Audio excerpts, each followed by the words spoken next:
vou ser forçado a pregar pouco, porque tem um voo marcado agora para São Paulo, onde prego hoje à noite, então vou ter que cumprir o horário.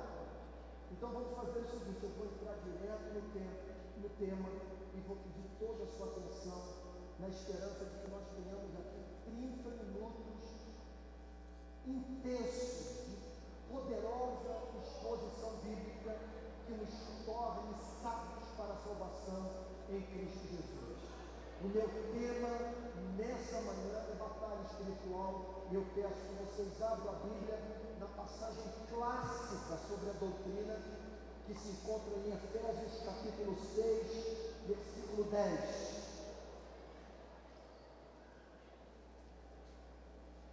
Efésios 6, capítulo 10.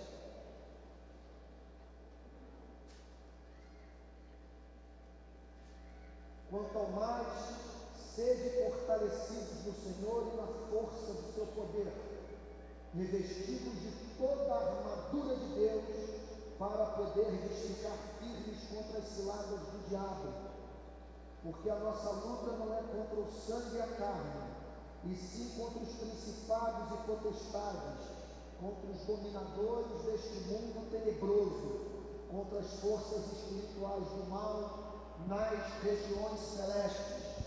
Portanto, tomai toda a armadura de Deus, para que possais resistir no dia mau, e depois de terdes vencido tudo, permanecer inabaláveis.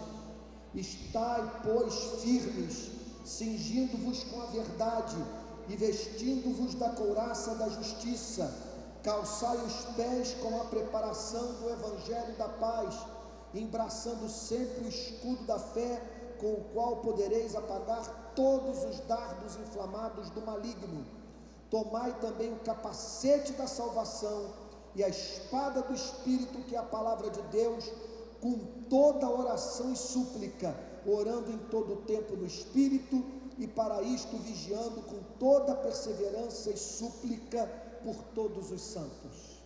Que o Espírito Santo nos assista nesta manhã, e que haja espírito de sabedoria entre nós, profunda sabedoria espiritual, que nos prepare para a vida, em nome de Jesus. A igreja pode ficar sentada.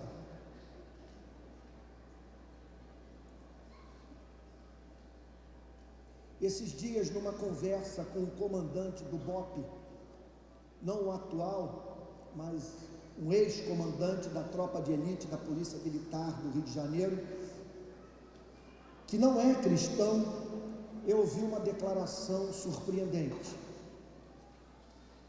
Ele me confessou que, embora não professe fé no cristianismo, na sua experiência trabalhando nas favelas do Rio de Janeiro, ele chegou à conclusão que há um componente espiritual na violência dessas comunidades pobres, porque na sua experiência de trabalho, ele viu volume tal de maldade, que foi levado à conclusão que há uma presença espiritual perversa atuando em mentes e corações, levando os seres humanos a agirem com tamanho nível de crueldade que nós não encontramos nem mesmo entre os animais irracionais.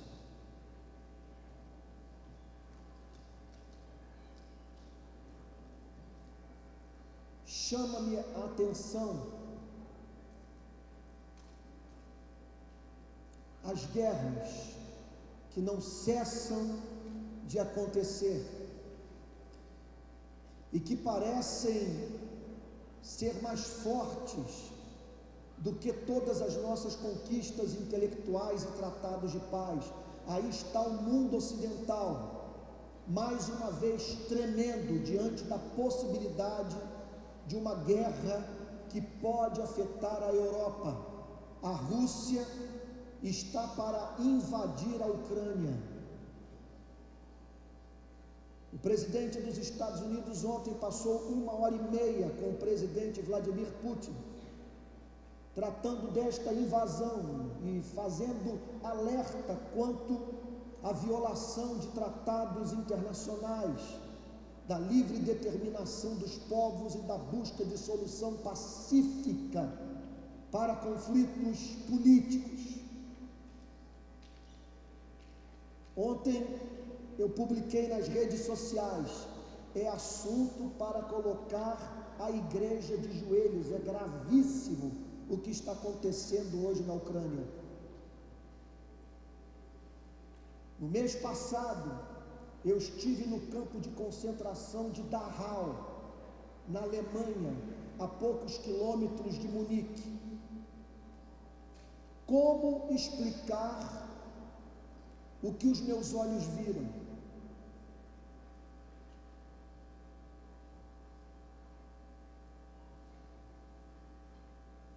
Os locais de tortura, as celas, as câmaras de gás, os depoimentos das vítimas daquela maldade toda, que ceifou a vida de milhares e milhares de seres humanos. Como explicar a desigualdade social? Por que permitimos que no mundo, onde há alimento suficiente para todos, milhares literalmente morram de fome? Como explicar o 500.000 de assassinatos que houve no Brasil nos últimos 10 anos? A tortura nas nossas prisões, vindo para um campo mais privado, o colapso da experiência familiar, a imoralidade,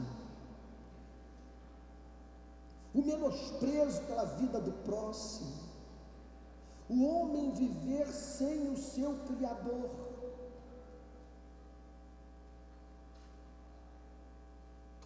O ódio que revelamos em relação a Deus. Como explicar o fato de que nós vivemos como se fôssemos eternos, apesar de termos como uma das grandes certezas da vida o fato de que a nossa existência é dura, curta e incerta? O que falar das divisões eclesiásticas, de pecados que nós encontramos no seio da igreja, que muitas vezes nós não os encontramos na sociedade não cristã?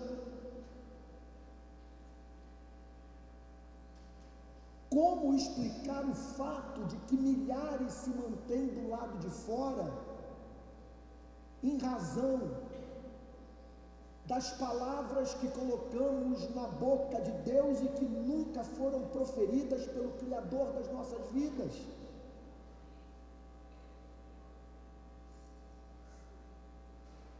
Falando da minha experiência pessoal dos últimos 7 anos, especialmente de 2007 para cá, vivo todos os dias com a impressão de que quanto mais eu busco a consagração da minha vida, quanto mais eu me ofereço a Deus para servi-lo numa extensão maior, e se vocês me permitam dizer com santo temor, eu gostaria de testemunhar isso, quanto mais eu percebo que portas vão sendo abertas para eu servir o meu Deus dentro e fora da igreja, mais eu percebo uma estranha pressão sobre a minha vida. Batalhas gratuitas, repentinas, súbitas, surpreendentes, e que vêm de onde eu menos podia esperar.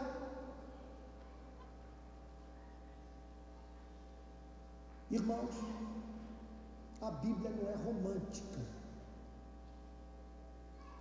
quanto à vida.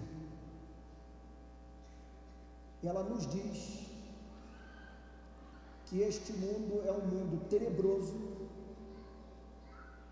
perverso, que há um lado profundamente escuro nele,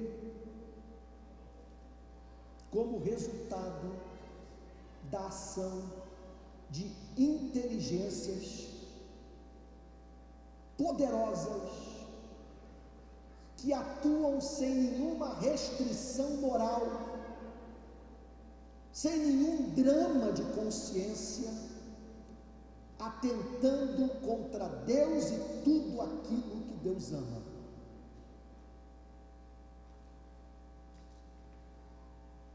No verso 27, o apóstolo Paulo diz,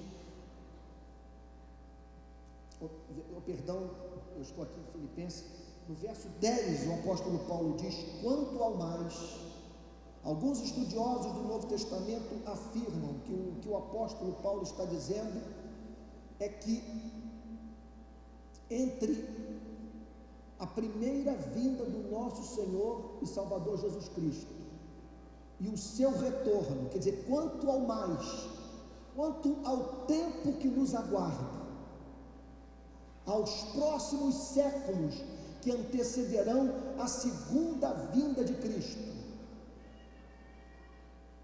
sede fortalecidos no Senhor e na força do seu poder. O que é que o apóstolo Paulo está querendo dizer com isso?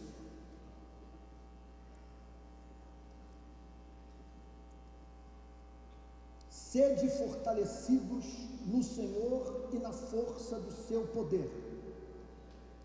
O que o apóstolo Paulo está dizendo é para você e eu não esperarmos facilidade nesse mundo.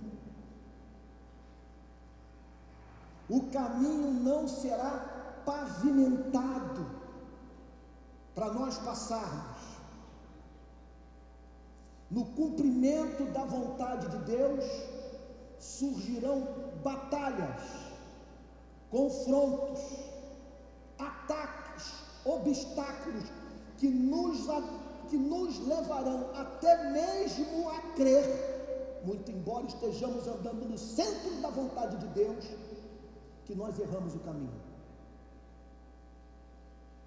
Por isso o apóstolo Paulo diz: sendo assim, sendo este mundo o que é, fortalecei-vos no Senhor e na força do seu poder.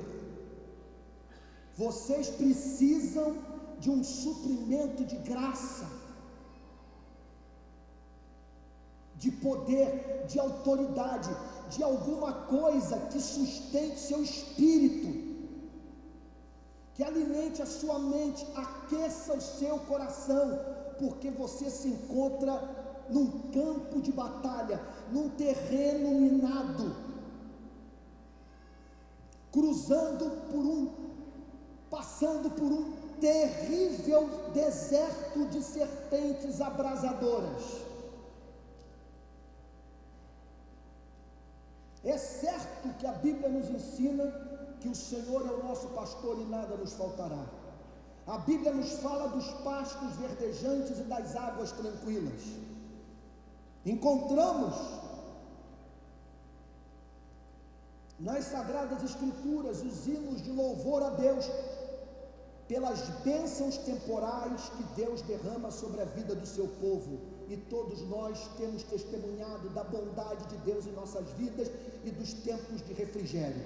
Mas, meus amados irmãos, hoje, se vocês me permitem dizer, com 51 anos de vida e conhecendo um pouco mais esse livro, bem como a experiência universal da igreja, e por que não dizer, dos seres humanos, sou levado a lhe dizer, sem querer de modo algum induzi-lo à depressão ou a não percepção do fato de que há um lado luminoso da vida, mas você não estará preparado para enfrentar este mundo se não partir da pressuposição de que a vida é dura, duríssima, curta, impressionantemente curta. Os nossos anos passam como um sonho, incerta. O tempo é o bem mais precioso que temos, porque a nossa felicidade temporal e eterna depende daquilo que nós fazemos com ele. Contudo, é um bem escasso, e ninguém sabe o quão escasso é em sua vida. É um mundo em que, em geral,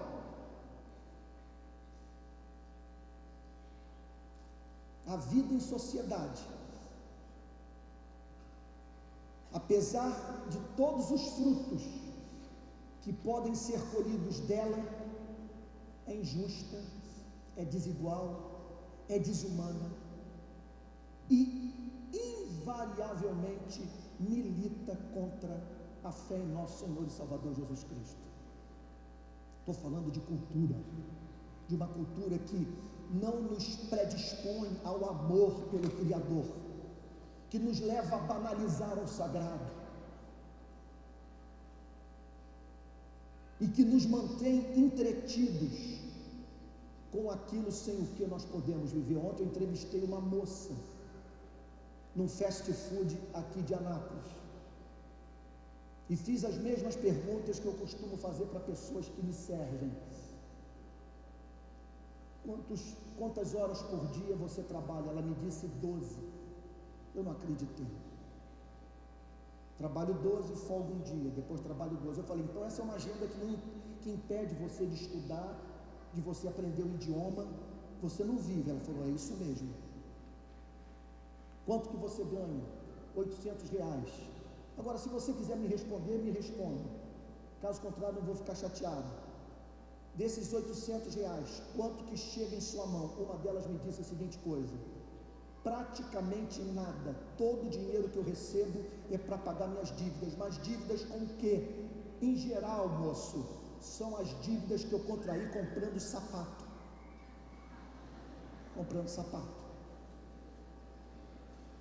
Ou seja, compra o que não precisa para agradar a quem não gosta. Quer dizer, esse é uma cultura insuflada pelas trevas. Por isso que o texto diz: fortalecei-vos no Senhor e na força do seu poder. Em outras palavras, igreja, em nome de Jesus, para atravessar por este mundo sem perder a alma, e quando eu digo perder a alma, sem perder a capacidade de amar, de se espantar e se deliciar em Deus, sem perder o fervor evangelístico, o amor pela oração, nós precisamos todos os dias desse suprimento de graça. Fortalecei-vos no Senhor e na força do seu poder, porque a vida não nos ajuda a ser santos, exceto se a providência divina regular tudo o que acontece em favor da nossa santificação. Porque caso contrário, a prosperidade nos tornará vaidosos e as tribulações amargurados. Revestivos de toda a armadura de Deus. Observem que nessa passagem nós vemos aquele perfeito equilíbrio no Novo Testamento sobre vida cristã, sobre santificação. Porque o texto, por um lado, está dizendo o seguinte: tudo depende de Deus, a força e o poder são de Deus, a armadura é Deus quem concede, contudo, a força e o poder têm que ser buscados, e a armadura tem que ser vestida por você. Então, em nome de Jesus, deixe-me apresentar. Se o inimigo da nossa alma pudesse me matar agora, ele me mataria para me impedir de falar o que eu vou lhe dizer. Nunca venha para um encontro como esse esperando passar por uma experiência que vai resolver todos os seus problemas morais e que vai, portanto, tornar desnecessária a busca diária de poder espiritual, porque a unção que você recebeu hoje não vale para hoje, o que você recebeu ontem não vale para hoje, ela tem que ser renovada. O maná tem que ser colhido todos os dias.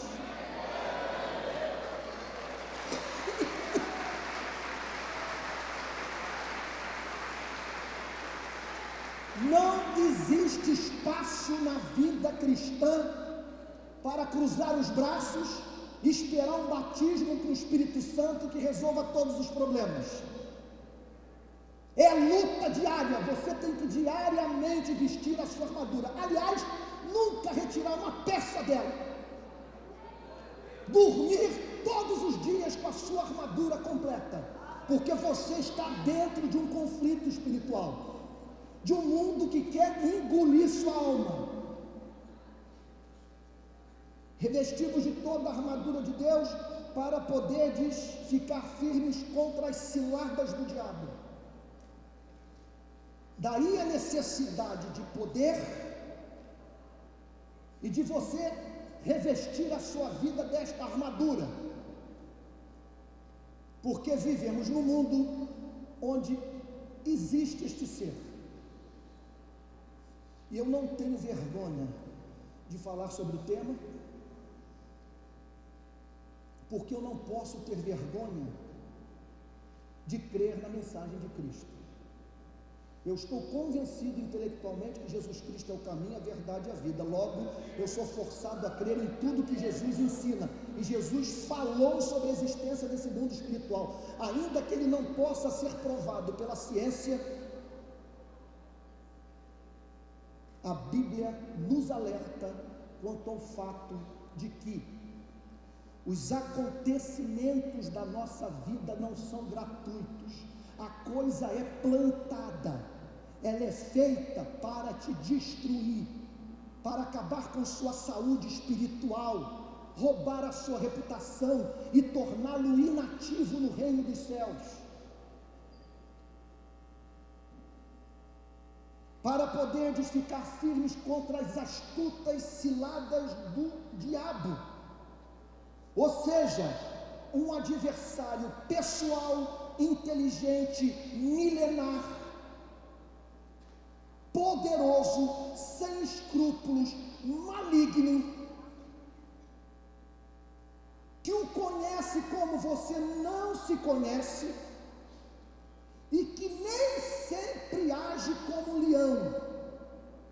Na maioria das vezes ele não age te assustando, ele age como um trapaceiro. Cilada é a palavra usada pelo apóstolo Paulo. É alguma coisa que você não vê,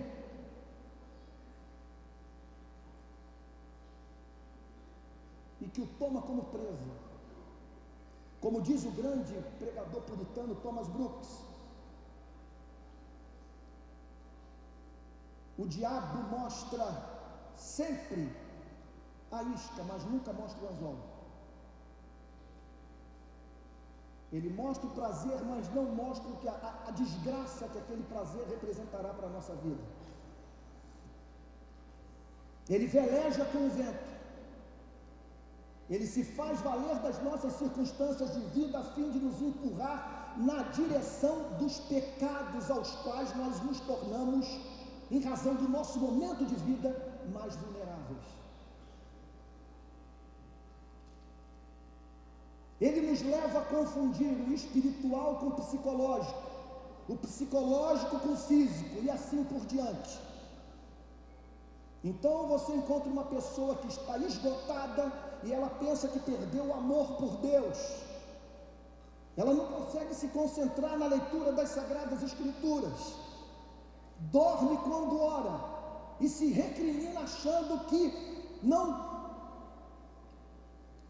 tem mais em seu coração o antigo amor que um dia habitou nele pelo seu Criador, quando na verdade tudo que ela está precisando é de férias, de descanso. Tem trabalhado muito, é mantida sob contínua pressão, Outro dia, um diretor da Organização das Nações Unidas me chamou para uma conversa e ele disse a seguinte coisa: Antônio, eu estou preocupado com você, porque eu conheço o tipo de vida que você está vivendo. Eu tenho muitos amigos que depois de um contato muito intenso com a desgraça humana, começaram a desenvolver problemas físicos e psicopatológicos, alternância de humor, dores no corpo. Não deixe de descansar e de se proteger. E muitas vezes o adversário de nossas almas o leva a pedir perdão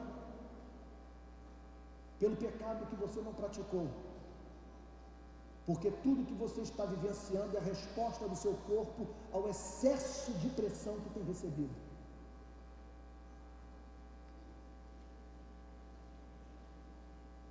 Muitas vezes ele nos leva a confundir o psicológico com o espiritual. Está uma pessoa atravessando por um período de tristeza na sua vida,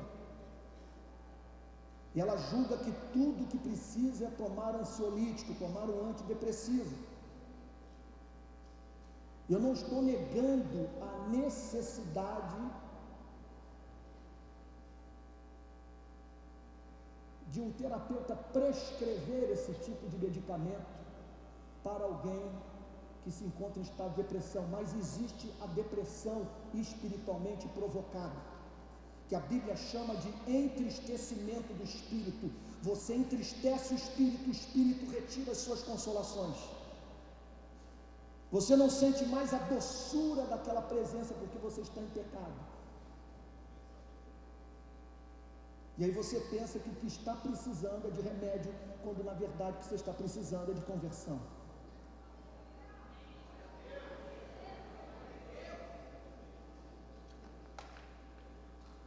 Outra cilada dele é levar a igreja a fazer um divórcio entre doutrina, experiência e prática. Há determinadas igrejas que vivem em função de doutrina e acham que o cristianismo nada mais significa do que pensar corretamente bem.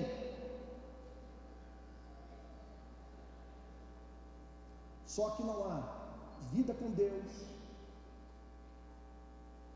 A lágrima foi banida do culto.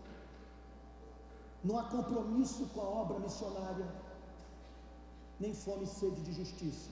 São girinos espirituais, uma cabeça monumental, cheia de teologia, mas sem nenhum corpo de verdade. Outros vivem buscando experiência, estão focados em experiência e veem o cristianismo tão somente em termos de experiência com o Espírito Santo, mas não tem interesse pela Bíblia. Correm para as profetisas e não frequentam as classes de escola dominical. Na minha experiência como pastor, 30 anos como crente, lidando todos os dias com a igreja, as pessoas às quais eu tenho visto com mais problemas pessoais na sua vida cristã são aquelas às quais falta entendimento, que não têm compreensão doutrinária, que não conhecem a Bíblia, vivem de experiência.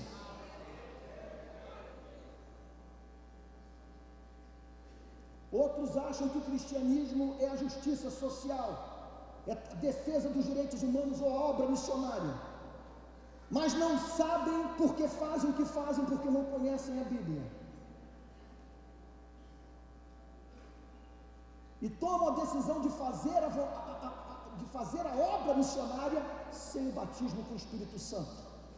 Eles não sabem nada sobre ficar em Jerusalém até que do alto sejais revestidos de poder. Uma outra cilada das trevas, uma cilada infernal, é levá-lo a não viver o presente em razão dos pecados do passado.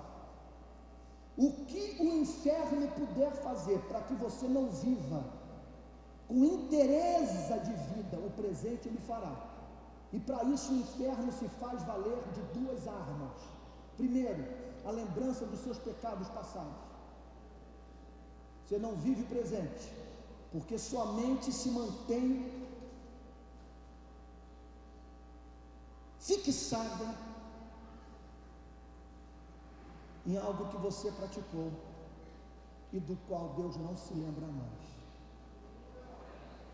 Ou então, quando esta estratégia não cola, ele o faz viver como que na ponta dos pés, perscrutando o futuro.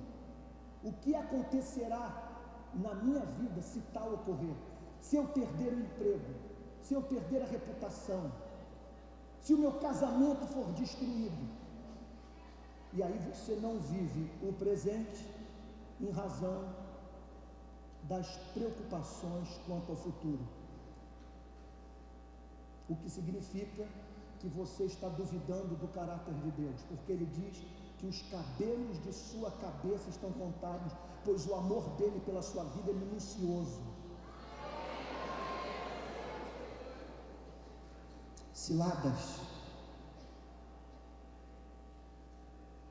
Porque a nossa luta, há uma luta.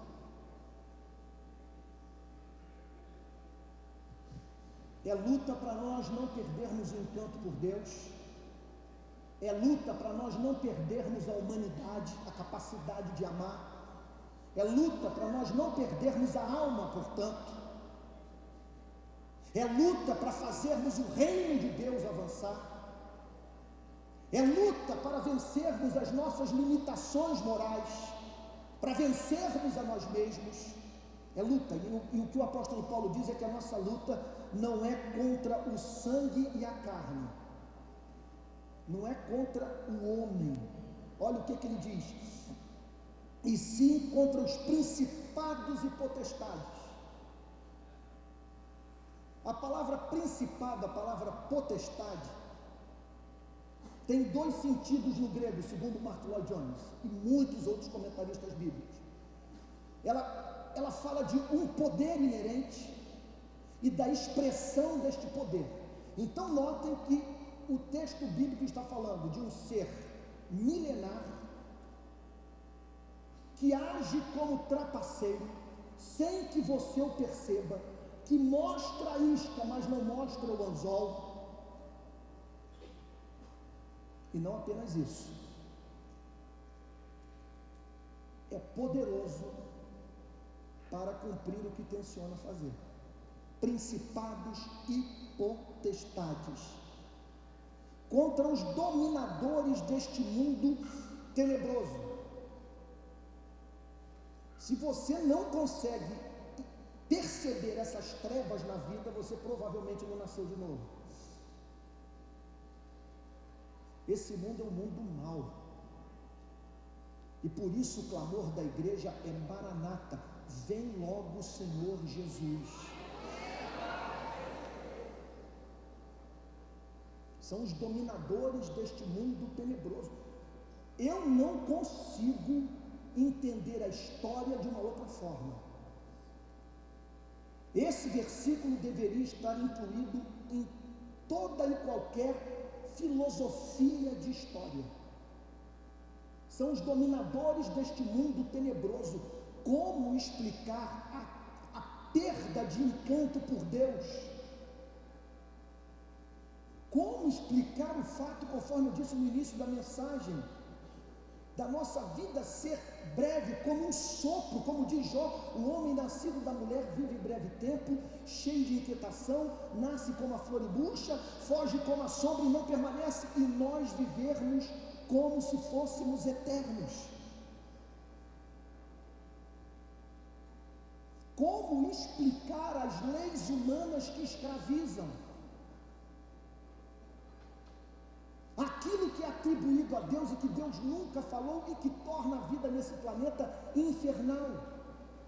Leis que envergam o homem e que são introjetadas em nós numa tal extensão que nós nos tornamos prisioneiros que cuidam bem das paredes do cárcere para não fugirem. Escravos que não anelam pela liberdade, de tão imersos que se encontram nesta cultura satânica. Contra as forças espirituais do mal nas regiões celestes. São espíritos, são consequências do mal, ou seja, não há escrúpulo, não há restrição moral, não há crise de consciência. Eles habitam em trevas, eles não têm a luz, eles odeiam a Deus e tudo que Deus ama, e são do mal. Eles visam destruir a obra de Deus. E nesse sentido, você e eu enfrentamos um problema que os não cristãos não enfrentam. Nós somos o foco principal desse mundo,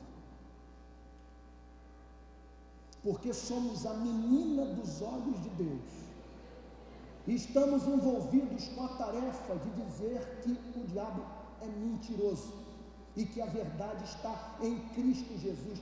É por isso que ocorre essa coisa estranha de você ser visitado pelo Espírito Santo num dia e no dia seguinte uma batalha que aparece do nada. Alguém passa a te perseguir, uma calúnia levantada, quer dizer, num dia você está sendo visitado por Deus, oferecendo seu corpo para a obra missionária, renovando seus votos de consagração, e parece que quanto mais você aprofunda esta relação, mais o inferno se levanta. O que eu quero dizer é o seguinte: não é só com você, é com o povo de Deus espalhado em toda a face da terra. Em 2000 anos de história do cristianismo, os maiores santos testemunham a mesma coisa. Depois de uma grande bênção recebida, o inferno costuma se levantar. Que é algo estranho, gente. Eu nunca enfrentei as batalhas, e para ser franco, as tentações que eu tenho enfrentado na minha vida, depois que eu me tornei figura pública no Brasil, e comecei a ter acesso à sociedade brasileira, numa extensão que jamais tive em todo o meu ministério. As tentações que eu tenho enfrentado são infernais. Eu estou pregando para mim mesmo.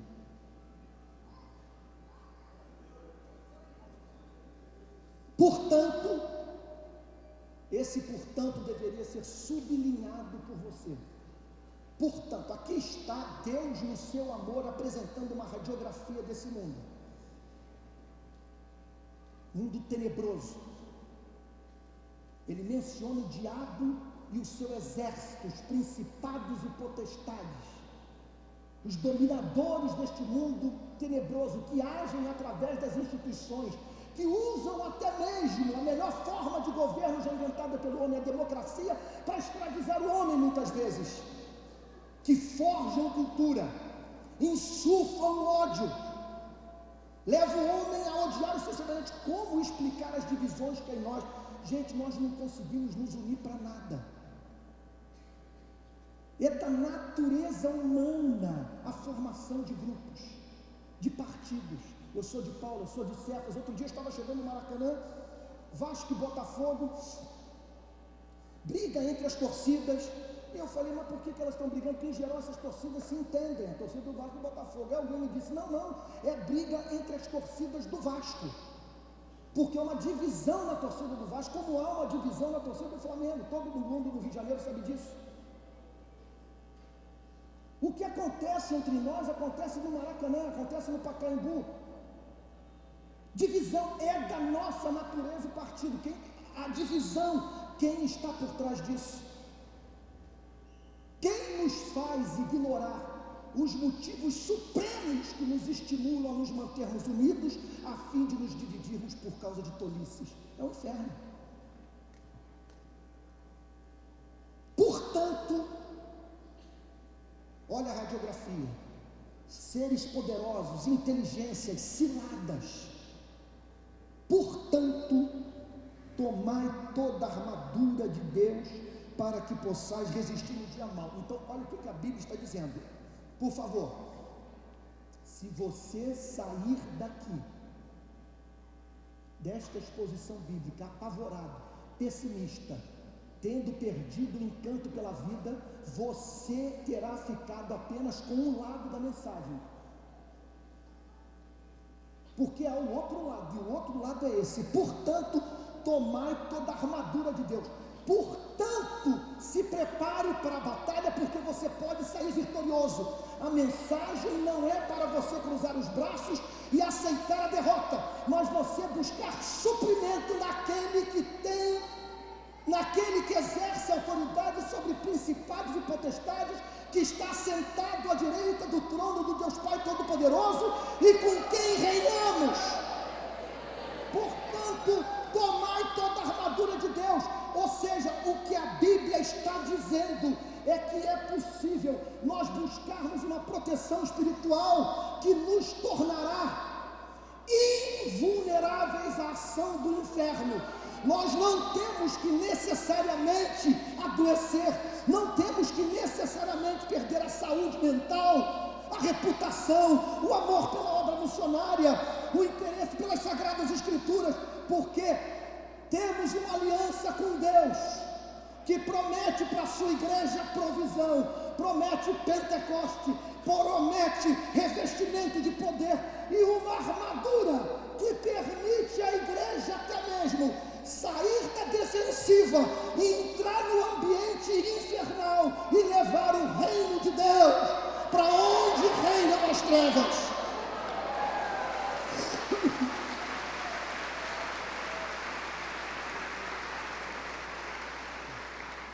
O chamado, portanto, não é para o pânico, é para você não ser bobo, menino, infantil e brincar com o reino de Deus. Você está lidando com coisa séria: a glória de Cristo, o progresso da igreja, a salvação da sua alma e de sua família. Portanto, sendo este mundo terrivelmente maligno, tomai toda a armadura de Deus para que possais resistir no dia mau. E aqui, uma revelação que a Bíblia faz: os dias em geral são maus. Eu não sei como que é com você, eu não tenho descanso um dia sequer. Eu nunca cheguei num ponto da minha vida, olhei ao redor para todas as áreas da minha vida e pude ser levado a dizer: está tudo no seu devido lugar. Sempre há um motivo de tristeza, um desapontamento, em geral, alguém que eu amo que está sofrendo.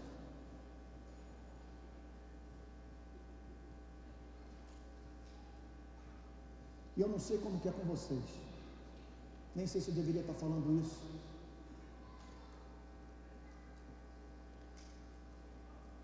Eu tenho a impressão que na minha vida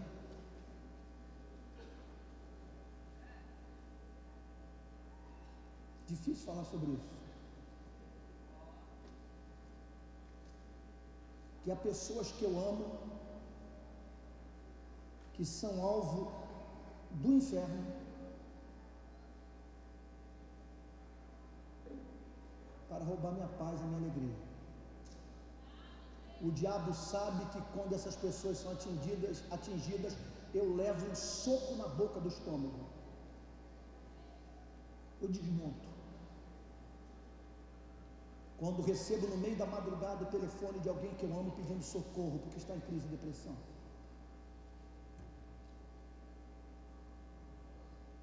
estranho esse mundo. Jesus tem que voltar logo.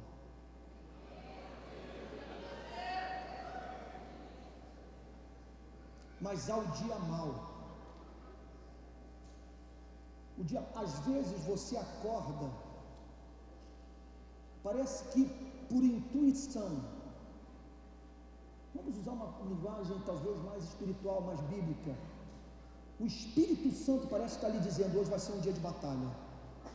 Você já viveu isso? Eu já vivi.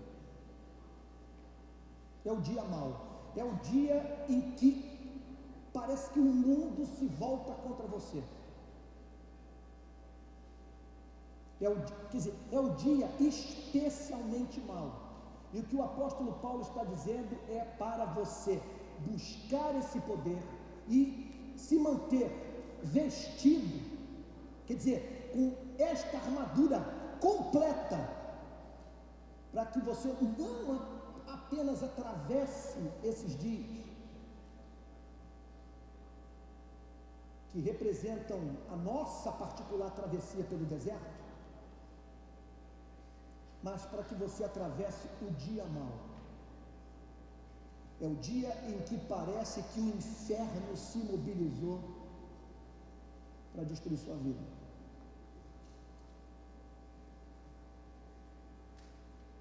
O verso 13 conclui dizendo: e depois de terdes vencido tudo, permanecer inabaláveis. Então, de um lado você tem o realismo bíblico, mundo tenebroso, ciladas, seres poderosos, principados e potestades, diabo, o dia mau. Do outro lado, a esperança, a provisão divina, o Pentecoste, o Espírito Santo, o anjo do Senhor, o cuidado providencial de Deus pela vida do seu povo, a armadura que pode proteger o nosso coração, nossa alma, nosso espírito, e o alvo, vencer tudo e permanecer inabalável. O que significa atravessar por este mundo professando: Jesus Cristo é o Senhor, Deus é o maior amor da minha vida, haverei de viver sempre para a glória do seu santo nome. Então, depois de ter vencido tudo, olha aqui a palavra de esperança: permanecer inabalável. Ou seja, a promessa é que a batalha não vai cessar. Pode ser que as circunstâncias do conflito espiritual não sejam alteradas, mas haverá provisão para mudar você. Por isso, eu concluo a mensagem dizendo a seguinte coisa para você, e as palavras não são minhas, eu estou repetindo mensagem dos antigos. Há duas vitórias que o inferno quer obter nessa manhã aqui nesse lugar. Número 1, levar a todos nós a ignorar o mundo espiritual maligno. Você olhar para isso aqui e dizer: isso é mitologia. Se você assim o fizer,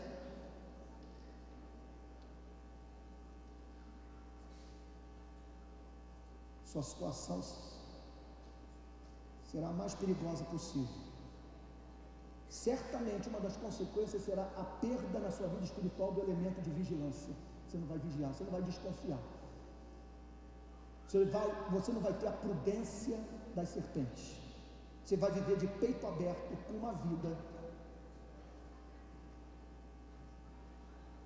que muitas vezes se volta contra você. Agora, a outra vitória do inferno é levá-lo a ficar obcecado com esse mundo, só pensar nele. E como disse um amigo meu, pensar mais no inimigo do que no amigo. Portanto, cabe a você a sair desta manhã, deste lugar, pensando na última frase desse verso final: depois de ter vencido tudo, permanecer inabaláveis. Porque o diabo, na vida do crente vestido com sua armadura completa, que vive em espírito de oração e revestido do poder de Deus, é um leão banguelo.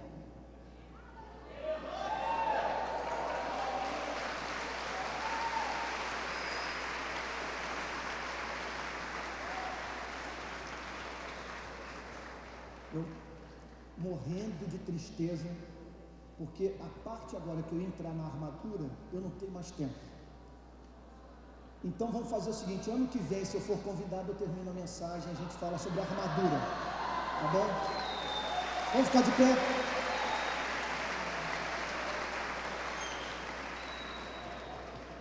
Quero fazer um pedido a vocês, assentem de novo, por favor. Olha aqui, ó. Até agora, a gente pediu oferta para o Comep. Mas eu queria fazer um pedido para vocês, para nós ofertarmos nesse momento, para abençoarmos o pastor Antônio Carlos.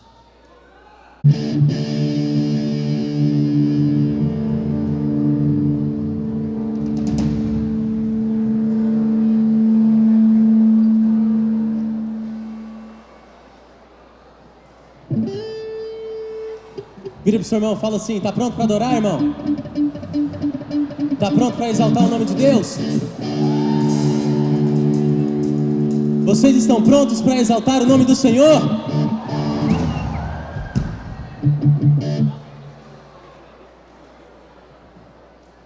Cante comigo assim, ó.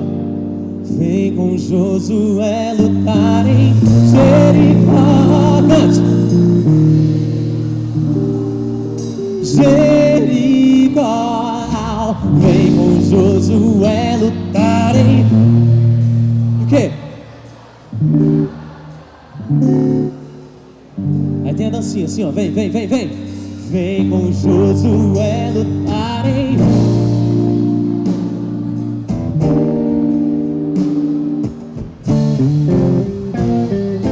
Vem com Josué lutar em Jericó. E as muralhas ruirão. Yeah. Eu quero ver vocês no swing, hein?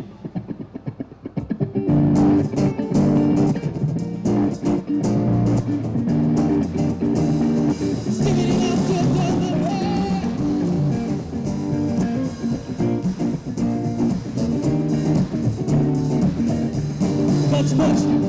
Vem com Josué lutar em Jericó. Jericó. Vem com Josué lutar em Jericó. E as muralhas... Eu quero ver vocês comigo, vocês, diga. Vem com Josué. Vem com Josué.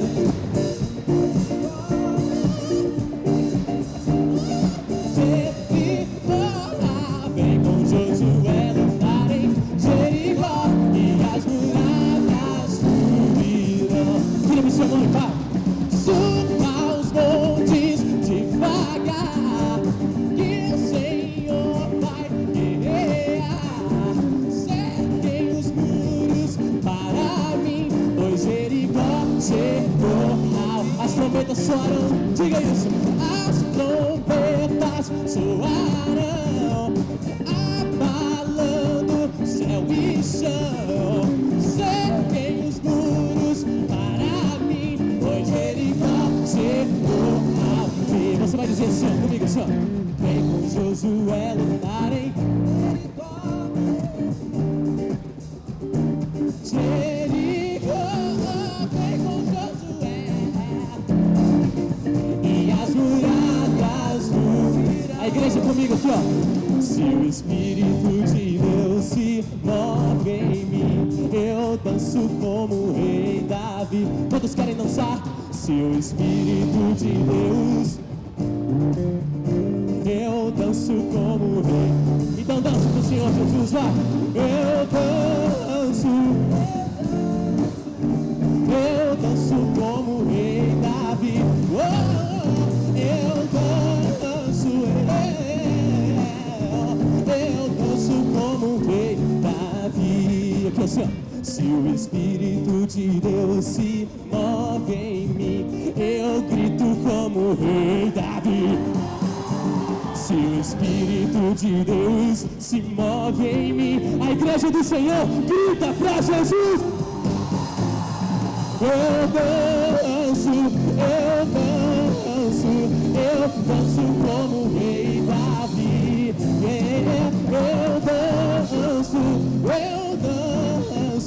Eu danço como o rei Davi. Me ajuda com as palmas assim, ó.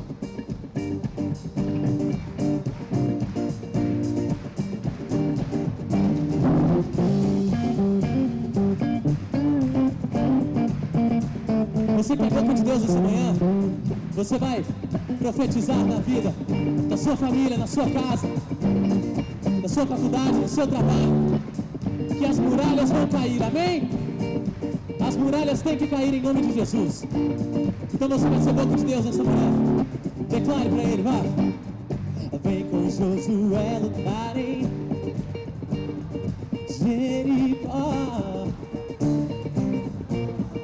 Vem com Josué lutar em Jericó, e as muralhas ruirão. Só as vozes, diga, vem, vem.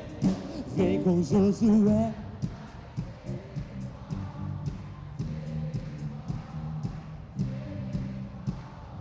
Vem com Josué, e as muralhas ruirão, e as muralhas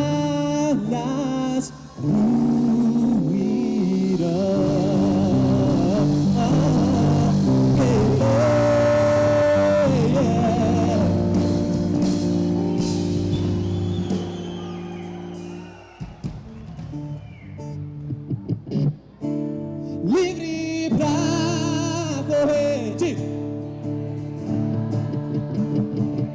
livre pra dançar, livre pra viver por ti.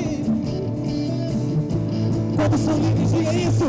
Eu sou livre, sou livre, eu sou livre. Diga livre, livre pra correr,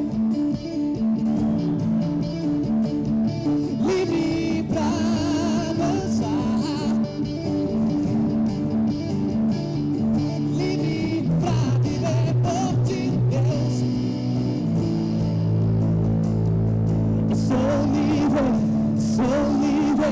Quantos livros nós temos aqui nessa manhã? Tira o pé do chão e atrás do nome dele.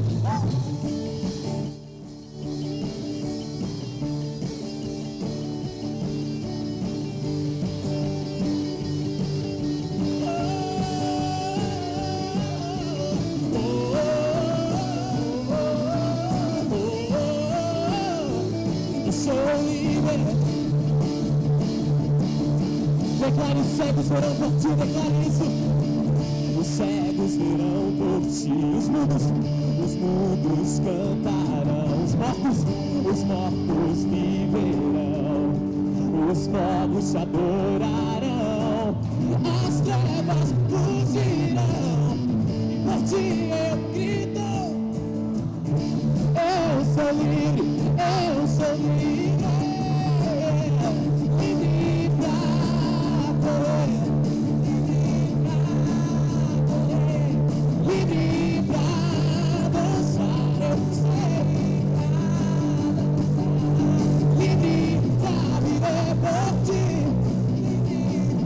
Agora vem a sua voz. Sou livre, sou livre. Me ajuda com as palmas, ó.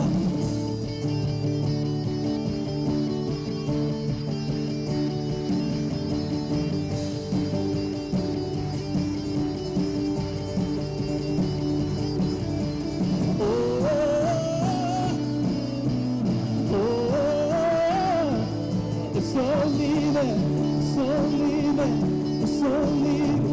Diz comigo assim, só a igreja, diz. Livre pra correr, livre pra dançar, eu sei. Livre pra viver por ti. Eu sou livre. Agora eu quero que você faça o seu melhor para Deus, o seu melhor para Deus. Cante. Livre pra correr, livre pra dançar, livre pra viver por ti, Deus. Só aqueles que são livres, por favor, tire o pé do chão, tire o pé do chão. Adora Ele, adora Ele, adora Ele. Livre pra correr, livre pra dançar, livre pra viver por ti,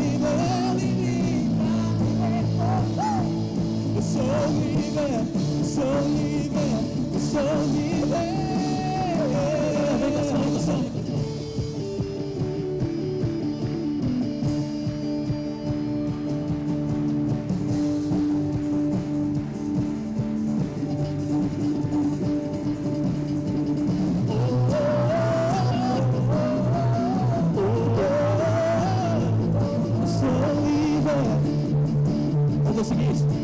vocês repetem.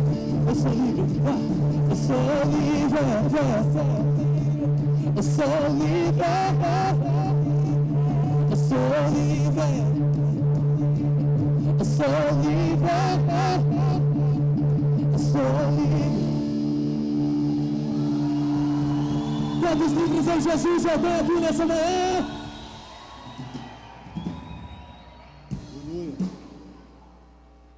Irmãos, é o seguinte, a respeito do Salomão do Reggae, aconteceu o seguinte: o voo dele estava previsto para chegar em Brasília às 8h20 da manhã, tudo organizado, tudo direitinho, e muita neblina em Brasília, e 37 voos foram cancelados, e tiveram que esperar aqui em Goiânia, então mais ou menos quase que 2 horas, e eles desembarcaram agora em Brasília.